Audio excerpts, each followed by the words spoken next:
الله وبركاته. الحمد لله رب العالمين، والصلاة والسلام على سيد المرسلين وعلى آله وأصحابه أجمعين، أما بعد، فأعوذ بالله من الشيطان الرجيم. بسم الله الرحمن الرحيم. وما أرسلناك إلا رحمة للعالمين. صدق الله العظيم وصدق رسوله النبي الكريم.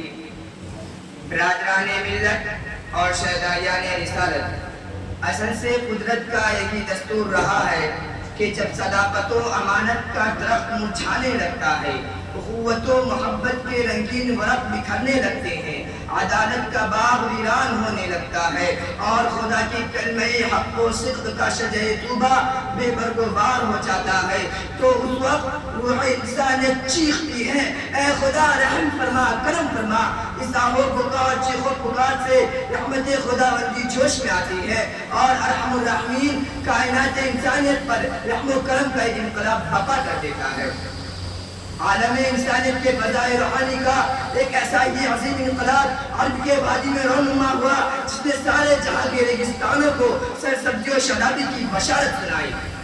یہی وہ خدا کا حبیب اور حجاز کا ماہتابہ ہے، جس نے توحید الہی کی چمتکار سے کفرستان کو جگمگا دیا، سارے عالم پر اس کی رحمت چھا گئی، اور کیوں نہیں چھاتی جبکہ رب العالمین نے اسے رحمت للعالمین بنا کر بھیجا تھا۔ وما ارسلناک الا رحمت للعالمین۔ عاشقان رسالت، جہل و تعصب نے ہمیشہ اعلان حقیقت اور اعتراف صداقت کی راہ روکنا چاہا، مگر پیغمبر اعظم رسول اکرم صلی اللہ علیہ وسلم کے عفو و درگزر اور رحم و کرم کے سامنے اس نے بھی جبین عقیدت خم کر دیا۔ اور کیوں نہیں کرتا جبکہ تاریخ نے اعلان کیا ہے، زمانے نے شہادت دی ہے، جانی دشمنوں نے گواہی دی ہے۔ ابو جہل رسول اللہ صلی اللہ علیہ وسلم کا جانی دشمن تھا، مگر قیصر روم کے دربار میں رحم و کرم کی گواہی دیتا ہے۔ سراقہ بن جوشم سعود کے لالچ میں محمد کا قاتل بن کر گھوڑا دوڑایا تھا، آپ نے اسے بھی سند امان دے دی۔ عمرو بن وہاب خون کی پیاسی تلوار لے کر دربار رسالت میں حاضر ہوا تھا، آپ نے اسے چھیڑا بھی نہیں۔ ابو سفیان رسول اللہ صلی اللہ علیہ وسلم کا سرغنہ تھا، جس نے رسول اللہ کے خلاف ہزاروں سازشیں کی، آپ نے اسے بھی رحم و کرم کا تحفہ پیش کیا۔ ہندا جس نے آپ کے چچا کی ناک کاٹ کر آپ کو تڑپا دیا تھا، آپ نے اسے بھی معاف کر دیا۔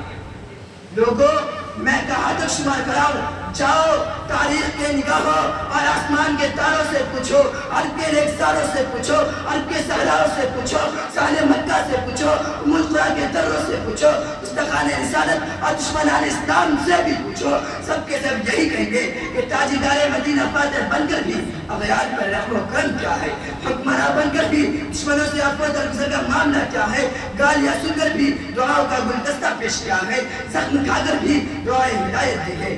تاریخ شاہد ہے، سیرت کی کتابیں گواہ ہے، ذخیرہ حدیث تک پوچھا ہے کہ آپ نے کبھی کسی جانی دشمن اور قاتلانہ حملہ کرنے والوں سے انتقام نہیں لیا۔ ایسی بات نہ تھی کہ آپ کے اندر انتقام کی طاقت نہ تھی، دشمن آپ کے قبضہ میں تھا، شمشیر و سنان بھی موجود تھے، ہزاروں اشداء والکفار صفت جہل ہمراہ تھے۔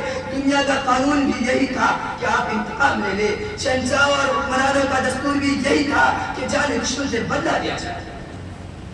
مگر قربان جائیے اس رحمت عالم صلی اللہ علیہ وسلم کے عفو و درگزر پر کہ جنہوں نے ایسے موقع پر رحم و کرم کا اعلان کیا۔ دنیا کے دوسرے قائدین نے ایسے موقع پر شمشیر و سنان کی جھنکاروں سے فضا میں شور برپا کر دیا تھا، گھوڑے کی ٹاپوں سے دشمن کے سینوں کو ران دیا تھا۔ رسول عربی کے دیوانوں، رسول اللہ صلی اللہ علیہ وسلم کی حیات طیبہ میں انفرادی طور پر دشمنوں سے انتقام لینے کے بہت سارے موقع آئے، مگر سب سے اہم موقع فاتح مکہ کی تاریخ تھی۔ یہی وہ مکہ تھا جس کے باشندوں کی شقاوت قلبی نے فرزندان اسلام اور پیغمبر اسلام پر عرصۂ حیات تنگ کر دیا تھا، جن کی چیار دستیوں کے تسلسل نے رسول اللہ کو ہجرت مدینہ پر مجبور کیا تھا۔ آج اسی وادی مکہ میں محمد رسول اللہ صلی اللہ علیہ وسلم فاتح اور تاجدار مدینہ بن کر آئے ہیں۔ سامنے حرم میں تمام مستقان رسالت اور دشمنان اسلام کا مجمع تھا، ہر ظالم مظلوم کے دست قدرت میں تھا، ہر قاتل مقتول کے وقت کے قبضے تصرف میں تھا، حضرت سعد رضی اللہ عسکری ٹرین اور فوجی گھن میں اليوم یوم الملحمہ کے تانے گا رہے تھے کہ آج انتقام کا دن ہے، آج ابو جہل کے آدم کو رضا کرو اور دنیا ایک کفر کے پرکشوں سے بندہ کا دن ہے۔ صحابہ اکرام جوش انتقام میں پکار کر کہہ رہے تھے، اے قریش کے جھیلو، ماضی تمہارا تھا، حال ہمارا ہے، کل تمہاری تلوار اور ہماری گردن تھی اور آج ہماری تلوار تمہاری گردن ہوگی، آج تمہارے مظالم کا بدلہ لیا جائے گا۔